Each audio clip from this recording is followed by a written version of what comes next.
Happy Saturday. What's up? It is about 9:16 in the morning, and I just got done while I was on the treadmill actually watching the latest episode of Love After Lockup. I didn't watch last week's episode, just wasn't in the mood, but I definitely have a lot to say about this week's episode. There was so much going on, and it's just hilarious to me. So, a couple things I want to talk about. So, I don't ever go by the flow of the show. I go by couple. So, let's talk about the first couple, Jonna and Garrett. Last week, Garrett proposed to her, and she was very happy about it and very excited, and, it was a cute proposal. So, now it's time for her to tell her father, who has not been a fan of her relationship with Garrett since the inception of the stupid thing. And don't get me wrong, we all are her father. We all think, okay, you're moving a little fast. Like, you sound dumb. Like, you sound legit dumb. So they're talking and walking, and she's, talking to him about getting married and asking her father, you don't think we should get married? And I don't even know if she asked her dad that question because, he doesn't think you should get married. He thinks this is crazy, but you wanted to ask the question, so you got the response that you wanted. He basically called his daughter a spoiled brat who just wants to rush through everything, and that's what she seems like she's doing. She just wants to rush and get married and have Garrett do this and Garrett do that, and everything has to go my way, and her father sees that. The part that got weird is that her father went a little reality star on us and slammed the coffee cup down. I don't know if he's, taking tips from the New Jersey housewives of the more dramatic you are, the more, passionate you look, but it seemed dumb. And her reaction was a reaction that anybody should have, like, all right, that was a little dramatic because it was stupid. He got his point across. Jonna and Garrett do not need to get married. It's a little bit too rushed. So she is still pushing on with the getting married situation, and they went on a cake testing, and he's trying to whittle down the guest list because the whole cake situation, they wanted more cake options, and also because 150 people is a lot of people. I got married in August, and we started off with 200 people and had to whittle it down to 100. The reason being is because we were paying for it. Ain't nobody got no money to be feeding 150 people. I mean, that's a lot. Like, most people's wedding budget comes from feeding people. It's like $15 a plate. And somehow me and my husband ended up getting it for $8 a plate. Boop, boop. So I understood what he was trying to do there. Finally, she kind of realizes that maybe he doesn't want to get married. Maybe he did just do this because he's trying to placate me for a little bit, which finally, stupid bitch, thank you for your brain kicking on, duh.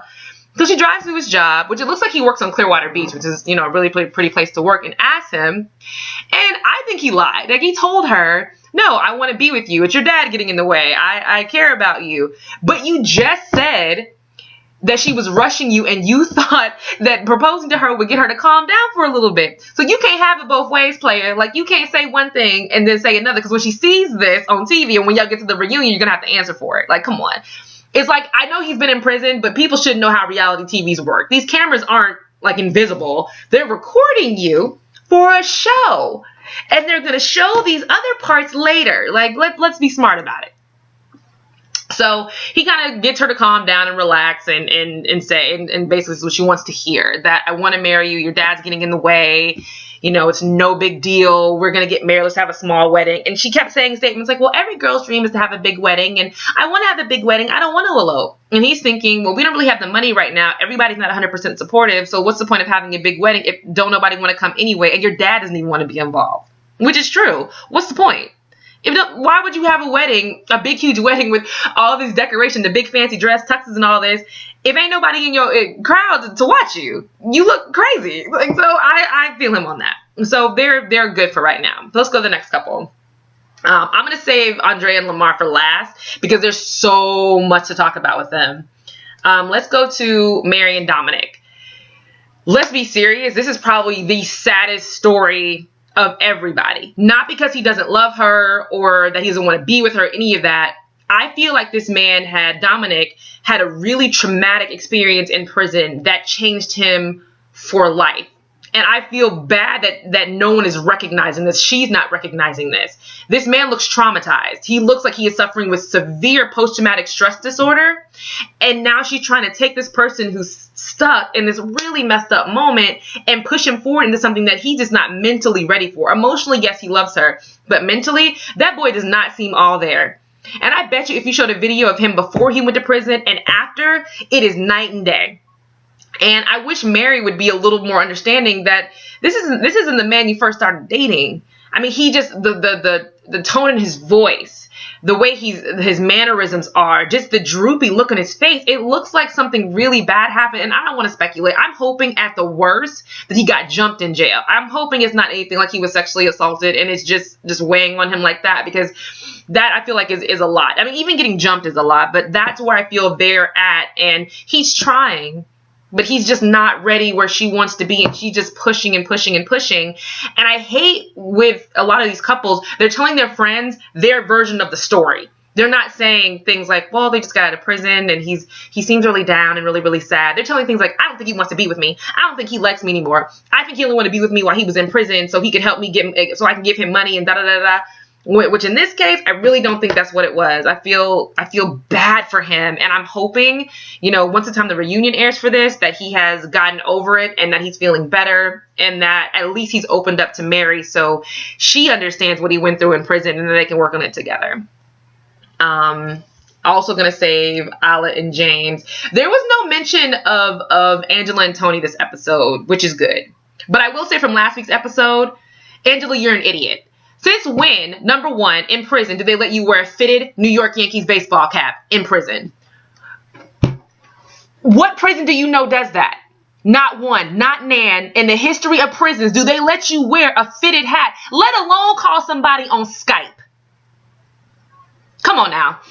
I get it, you old and you just want to be with somebody, but it's common sense. They don't let you do that in prison. You're not supposed to have a phone. You're not supposed to be sitting in prison going, yeah, babe, I'm sitting here in my cell. We're just relaxing and with a fitted hat on and a phone. You're getting played. I hope they don't show you on the show again. He doesn't like you. He doesn't want to be with you. He really just needs money. You're old and you need to go on a senior citizen dating website and call it a day and stop surfing for prisoners. Because apparently you've been used before.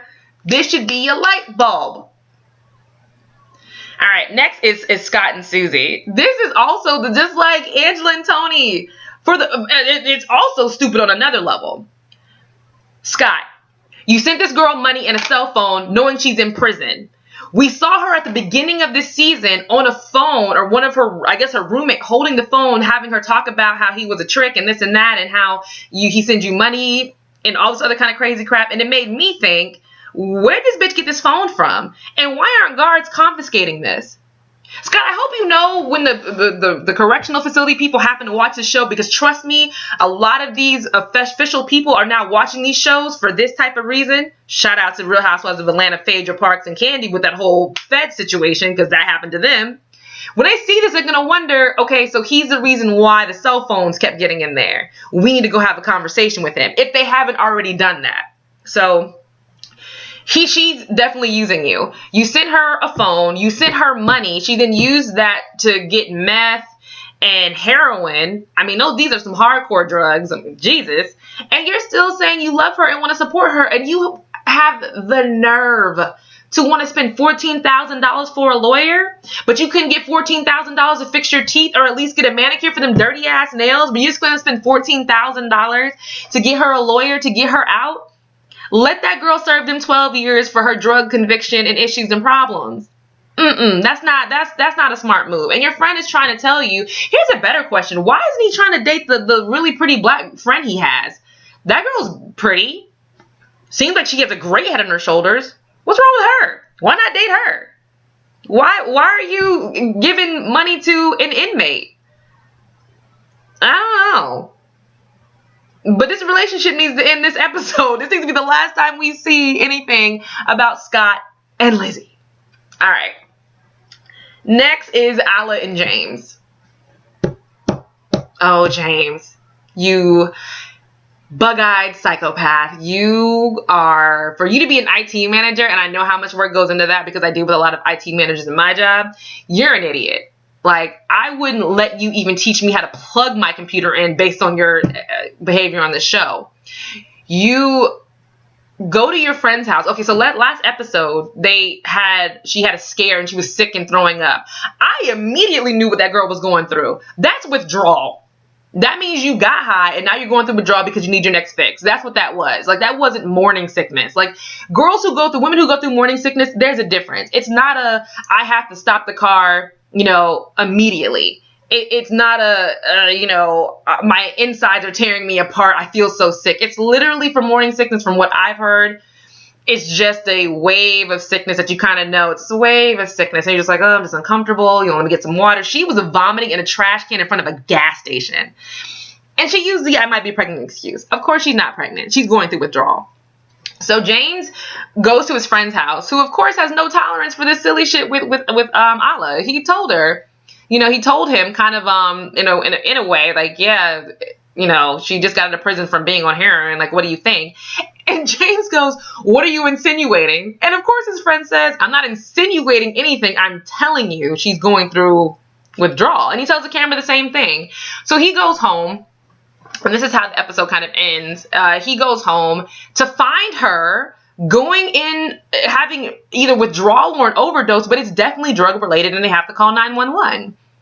James, your relationship needs to be done after this. She's not over the drugs, and that's not a shock. Heroin is not like weed. Heroin is not like alcohol. Heroin is a hell of a drug. Like, it has a hold on people, a grip on people that they never let go. That's a hard drug to come off of. And we all know you get drugs in prison. So let's say she got the drug in prison and had been using the entire time. So now she's out, and she probably had a hit hidden in her apartment, which, would have been a little smart. Just throwing that out there. She had some of that, and now she's in Chicago with you, and she can't get anything, and she's going through withdrawal. I mean, what did you expect? And I don't feel bad for him. You're an idiot. Like, you're stupid. She's going. I mean, I hope she's healthy. I hope she's good. I hope they get her to the hospital on time. But nah, son. No. So last but not least, Lamar and Andrea. Child. Andrea, you have two of the smartest children I have ever met and ever seen on TV, even met in my entire life. Those kids are smart.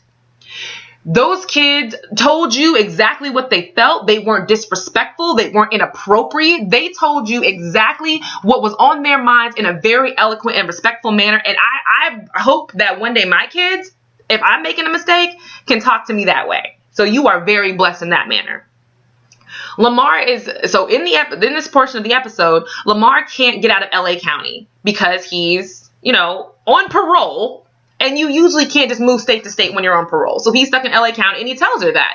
She's looking for wedding dresses and feeling all wedding and bridey. And he has to call her and say, I can't come right now. It might be a month or so. And she's still kind of saying, well, I want to get married now. Why can't we get married now? Because he's on parole. He's on parole. What else do you need him to say to you? He's telling you, honestly, I'm on parole. I can't leave. And if I leave and come there, I want to go to jail. Do you want me to go to jail? And she kind of gets attitude like, of course I don't want to go to jail. But you're yelling at him and getting mad because he doesn't want to marry you right away and he can't come. So you need to pick a struggle. So she goes home and makes a decision while the kids are eating dinner that we're going to get in the car and we're going to drive 700 miles to LA. And her little daughter, Priscilla, who calls him Papa, because apparently, this is the only father she knows as far as a father figure because he's in prison. But she talks to him on the phone and they send each other letters and pictures and stuff, which is cute if he was off at college or lived abroad. It's not cute when he's in prison. It's kind of creepy. But a lot of women, they do this. So Priscilla's all excited. But I don't know if anybody else noticed this. Priscilla was excited about meeting Lamar, but she was more excited about going to the beach. Which when you live in Utah, that's understandable. That's a landlocked state. So a beach is just like Disneyland to a little kid. So she was more happy about the beach. The other two kids, her older kids, Tennyson and Nala. Very wonderful Mormon black children. Her son is just kind of like, Mom, why? Like, Mom, we're happy you're happy, but we're not really that excited about it. And why are we going to LA? And Nala, the girl, says the same thing. Like, Mom, I'm not just excited about meeting Lamar. Like, I don't want to just go to LA to meet him. And they're making legit comments. And they're like, Mom, we want you to be happy, but this is a little odd for us. And that's how kids this age should respond. Like, Mom, we're uncomfortable. You're trying to push this on us. And she kept saying, well, he's going to be your stepdad. Don't you want him to be your stepdad and respect him? And they just stared at her like, well, we don't know him. And again, that's a proper response for kids to have. We don't really know him. So, we don't really have a feeling either way. We don't hate him. We don't dislike him. We don't know him. but he's not our dad. This is all just a little weird for us. And she should have right there said, you know what? This is hard for my kids. My kids aren't used to this. Maybe we should hold off on going to go see him until everybody's more comfortable. Or maybe we should just wait the month. And then and that's what her son Tennyson said. Why can't we just see him next month? And she got offended. Like, you don't want to see him now? No, they don't want to see him now. Why would they want to see him? He's an inmate. He's an ex-con that they're driving 700 miles to see. Let's forget them even wanting to meet their new stepdad. Fine, whatever. Let's say he's not in the picture. Does any kid want to sit in the car for 700 miles? Does anybody know how long a ride is at 700 miles? That's over 13 hours just in the car driving to another state. And you're doing all this to go see an ex-con that your mom is dating that's only been out of prison for a little bit of time. It's crazy. So she informs him that they're getting in the car and they're getting on the road at 3 a.m. Also crazy. And the kids are just like, whatever. So they pack and, they're talking to the camera just saying they don't really feel comfortable going, but they want their mom to be happy, so they're going to go. They get to LA and the kids make it very clear, very black and white. We do not want to talk to him. We don't really want to get out the car.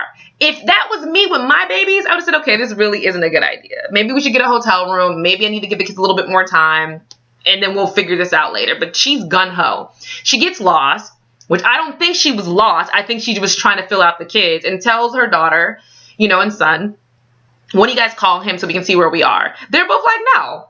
And Nala, her daughter, is so funny. She's just like, I don't want his number in my phone.